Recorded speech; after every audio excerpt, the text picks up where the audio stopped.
નમસ્કાર દર્શક મિત્રો, હું છું દર્શના જોશી. તમે જોઈ રહ્યા છો લોક સામના ન્યૂઝ. તો જોઈએ આજના સમાચાર પોરબંદરથી અમારા રિપોર્ટર રાહુલ પીઠવા સાથે. પોરબંદરના બોખીરા ધામ ખાતે આજે સમસ્ત લુહાર પંચાલ સમાજ દ્વારા એક ભવ્ય અને ગૌરવપૂર્ણ સન્માન સમારોહનું આયોજન કરવામાં આવ્યું હતું.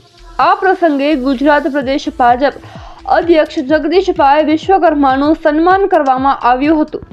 આ કાર્યક્રમમાં સમગ્ર ગુજરાતમાંથી વિશ્વકર્મા વંશ અને લુહાર પંચાલ સમાજના અગ્રણીઓ તથા સમાજના સભ્યો મોટી સંખ્યામાં ઉપસ્થિત રહ્યા હતા. કાર્યક્રમનો મુખ્ય હેતુ સમાજમાં એકતા વધારવાનો, સંગઠનને મજબૂત બનાવવું અને સમાજના સર્વાંગી વિકાસ માટે પ્રેરણા આપવાનો રહ્યો હતો. આ પ્રસંગે સંત શ્રી હરિહરાનંદ ભારતી બાપુની વિશેષ ઉપસ્થિતિએ સમગ્ર કાર્યક્રમને આધ્યાત્મિક ગૌરવ પ્રાપ્ત કરાવ્યું હતું. સમારોહ દરમિયાન વિવિધ આગેવાનો દ્વારા સમાજના વિકાસ, શિક્ષણ, સંગઠન અને યુવાનોના માર્ગદર્શન અંગે મહત્વપૂર્ણ વિચારો રજૂ કરવામાં આવ્યા હતા. સાથે જ સમાજના આગેવાનોને પણ સન્માનિત કરવામાં આવ્યા હતા. આ સમગ્ર કાર્યક્રમનું આયોજન બોખીરા ધામ ટ્રસ્ટ અને સંચાલન મંડળ દ્વારા ખૂબ જ સુવ્યવસ્થિત રીતે કરવામાં આવ્યું હતું. આંગતુકો માટે ઉત્તમ વ્યવસ્થાઓ ઊભી કરવામાં આવી હતી અને સૌનું હાર્દિક સ્વાગત કરવામાં આવ્યું હતું. ઉલ્લેખનીય છે કે પોરબંદર સહિત સમગ્ર ગુજરાતમાંથી મોટી સંખ્યામાં સમાજના ભાઈઓ બહેનો ઉપસ્થિત રહ્યા હતા, જે સમાજની એકતા અને શક્તિનું જીવંત પ્રતિબિંબ છે. જય વિશ્વકર્મા. આજે સવિશિષ્ટ ઉપસ્થિતિ કેતનબેનના કાર્યક્રમમાં આવવાનું હતું અને મને જે રીતે આમંત્રણ મળ્યું હતું કે વિશ્વકર્મા દાદાના અહીંયા દેવકણકી બાપાના મંદિરે એમના જન્મસ્થાને દર્શન કરવા આવવાનું છે. પણ અહીંયા આવ્યો ત્યારે જોયું કે આખા વિશ્વકર્મા સમાજ, આખો સૌરાષ્ટ્ર ઝોન જે રીતે સ્વાગત કરી રહ્યો છે બદલ આપ સૌનો આભાર માનું છું.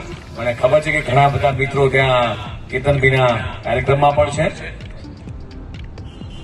આપ સૌ વિશ્વકર્મા સમાજ અહીંયા એકત્રિત થયા છો એ જોઈને હરખ ચોક્કસ આવે છે. એમ થાય છે કે હું ને અર્જુનભાઈ બે રોકાઈ જઈએ.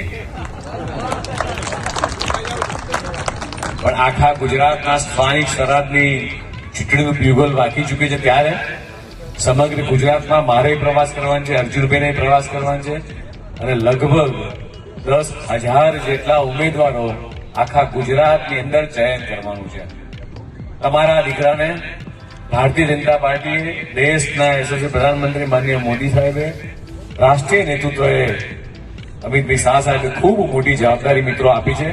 આજે દેવકણકી બાપાના આશીર્વાદ કરું છું અને તમે બધા પણ એવા આશીર્વાદ આપો કે જે આ જવાબદારી તમારા દીકરાને મળી છે એમાં પરિપૂર્ણ થાય એવા આશીર્વાદ લેવા આવ્યો છું. વધારે વિશેષ વાત નહીં કરું, પણ એવું ચોક્કસ કહીશ કેતનભાઈ, અશોકભાઈ, બધા જ સમાજના શ્રેષ્ઠીઓને કે ફરીથી આપણે મળવા માટેનો, જમવા સાથેનો, વાતો કરવા માટેનો એક સરસ વાર્તાલાપનો કાર્યક્રમ કરીશું. ત્યારે અમે ને કેતનભાઈ, અમારા ઈશ્વરભાઈ, ભાવિનભાઈ બધા જ આવ્યા છે અમદાવાદથી. ધર્મિસાબેન પણ આવ્યા છે. એક સરસ વિશ્વકર્મા ફાઉન્ડેશનનું આખું આયોજન જે ચાલી રહ્યું છે એમાં કેતનબેનનું પણ યોગદાન ખૂબ મોટું છે. આપણા દીકરા દીકરીઓ એ સારી રીતે એજ્યુકેશન લઈ શકે, સારી દિશામાં આગળ વધી શકે એ પ્રકારેની આખી ઇન્સ્ટિટ્યૂટ બનાવવા આખી ટીમ જઈ રહી છે. એ ટીમને પણ એ લાખ અભિનંદન પાઠવું છું. અહીંયા જેટલા પણ સમાજના શ્રેષ્ઠીઓ બેઠા છે, શ્રેષ્ઠીઓને કહીશ કે આપણે બધા જ લોકો એ વાડા પ્રથા બંધ કરી, હું બહુ સમજણપૂર્વક કહું છું કે વાડા પ્રથા બંધ કરી આપણે બધા જ આજે દેવસ્થાનમાં આપણે આજે જ્યાં બેઠા છીએ ત્યાંથી સંકલ્પ લઈને છૂટા પડીએ કે સમગ્ર વિશ્વકર્મા સમાજ, સમગ્ર ભારત વર્ષમાં એક થાય એ જ અભ્યર્થના સાથે વિરમું છું. ભારત માતા કી જય, વંદે માતરમ. તો ફરી મળીશું એક નવા સમાચાર સાથે. ત્યાં સુધી જોતા રહો લોક સામના ન્યૂઝ.